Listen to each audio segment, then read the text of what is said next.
Пак ви казвам, отидете в Италия. Отидете, платете си. Работете 5 години в някое село Сицилия и се върнете щастливи тук.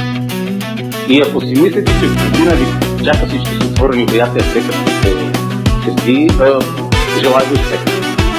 Желая ви успех, то когато една система празни места не държи. Ако вие не работите, тук ние ще бъдем принудени да вкараме специалисти от други държави, които ще работят за 500 хора щастливи.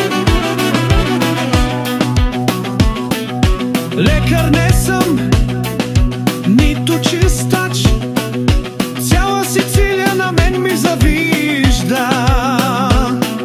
Само че знай, тошко съм аз, девей заплати преброй и купи си палто.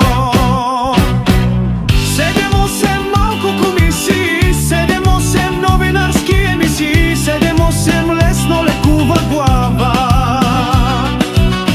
7-8 малко комисии, 7-8 новинарски емисии, 7-8 лекува лесно глава.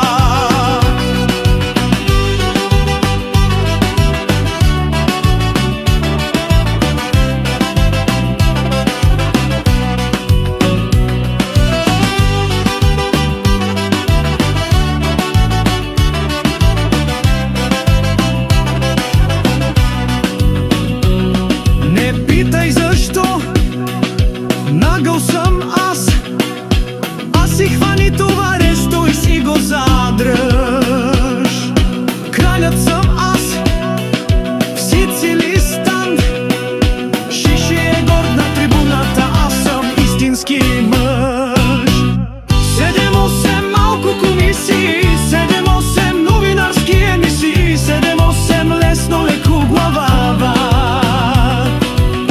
7-8 малко комисии, 7-8 нови... Кажете на финала, те са публично известна е формулата, но кажете вашата заплата на финала, бруто и нето.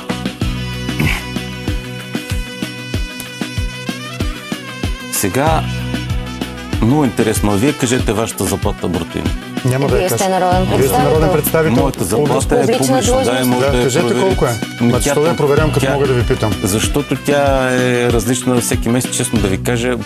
Понякога не гледам кога беше по-висока, защото после спадна. Или най-ниската, кажете, когато е спаднала. Най-спадналата колко е? Мислите ли, че съм седнал да... Кажете, какъв е проблема? Това е публична Не, няма информация. проблем. Мисля, че е някъде около 7000 лева. 7-8. Добре. Благодарим ви. Малко комисии, 7-8 новинарски емисии, 7-8 лесно лекува глава.